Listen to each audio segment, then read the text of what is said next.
آب زمزم کے کنویں میں پانی کہاں سے آتا ہے؟ السلام علیکم ناظرین، میں ہوں آپ کا اپنا عمر خان۔ آج پھر آپ کی خدمت میں ایک نیو ویڈیو کے ساتھ حاضر ہوا ہوں۔ امید کرتا ہوں کہ آپ سارے ٹھیک ٹھاک خیر خیریت سے ہوں گے۔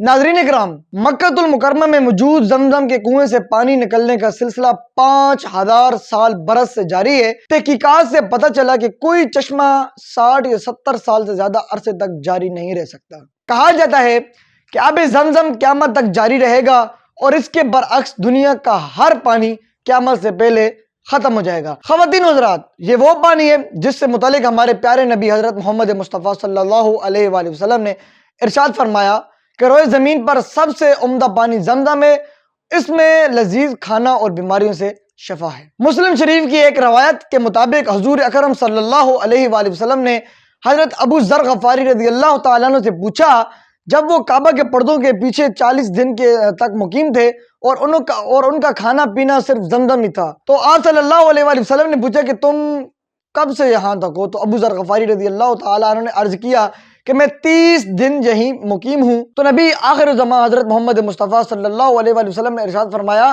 کہ تیرے کھانے کا انتظام کون کرتا تھا؟ تو انہوں نے عرض کیا کہ میرے پاس تو صرف زمزم ہی تھا، اس کو پی کر میں موٹا ہو گیا ہوں اور میری ساری بھوک اور کمزوری ختم ہو گئی ہے۔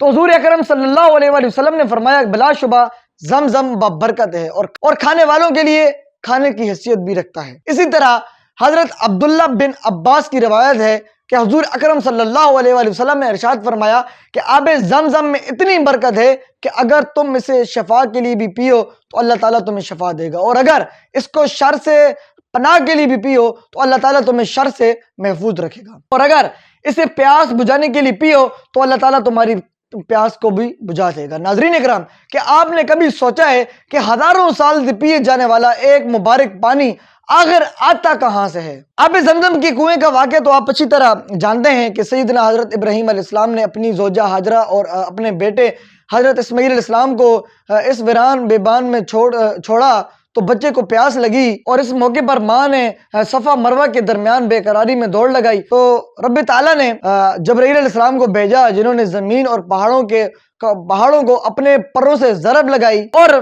اس ضرب کے نتیجے میں مکہ کے پڑوس میں واقع پہاڑوں کے دامنوں پر شگاف پڑ گئے اور ان میں پانی کا ایک بڑا ذخیرہ موجود تھا۔ آب زمزم پر ریسرچ کرنے والی ٹیم کے ایک ریسرچر ڈاکٹر کو شک کے مطابق پہاڑوں کے اندر جمع شدہ پانی کنویں کے مقام تک پہنچا کے لے گیا، جہاں حضرت اسماعیل علیہ السلام کے قدموں کے نیچے سے پانی پھوٹ پڑا۔ یہ مقام خانہ کعبہ سے 21 میٹر کے فاصلے پر ہے۔ ریسرچ ٹیم کا کہنا ہے کہ یہ پانی حیران کن انداز میں چٹانوں کی 3 شگافوں کے ذریعے کنویں میں جمع ہوتا ہے، جو کہ خانہ کعبہ کے نیچے صفا مروہ کے سمت پھیلی ہوئی ہے۔ نبی آخر زمان حضرت محمد مصطفیٰ صلی اللہ علیہ وآلہ وسلم فرماتے ہیں کہ اللہ تعالیٰ اسماعیل علیہ السلام پر رحمت نازل کرے، اگر وہ انہیں کچھ دیر وہاں چھوڑ دیتی، یعنی اپنی ماں حضرت اسماعیل علیہ السلام کو کچھ دیر وہاں چھوڑ دیتی تو ایک بڑا چشمہ نکلتا، یا پھر دوبارہ فرمایا کہ ایک معین دریا بھی بے پڑتا۔ تو خواتین و حضرات، حال ہی میں سائنسدانوں نے آب زمزم کے فوائد اور آب زمزم کی رپورٹ شائع کی تھی، تو جو کہ ہم نیکسٹ ویڈیو میں آپ کے ساتھ شیئر کریں گے۔ تو میری آپ سے گزارش ہے کہ اس ویڈیو کو زیادہ سے زیادہ شیئر کریں تاکہ آب زمزم کی فضیلت سب پر عیاں ہو جائے، اور آخر میں دعا گوں کہ رب تعالیٰ عمل کرنے کی توفیق عطا فرمائے۔ اپنا اور اپنے ساتھ جڑے رشتوں کا خیال رکھیے گا۔ والسلام۔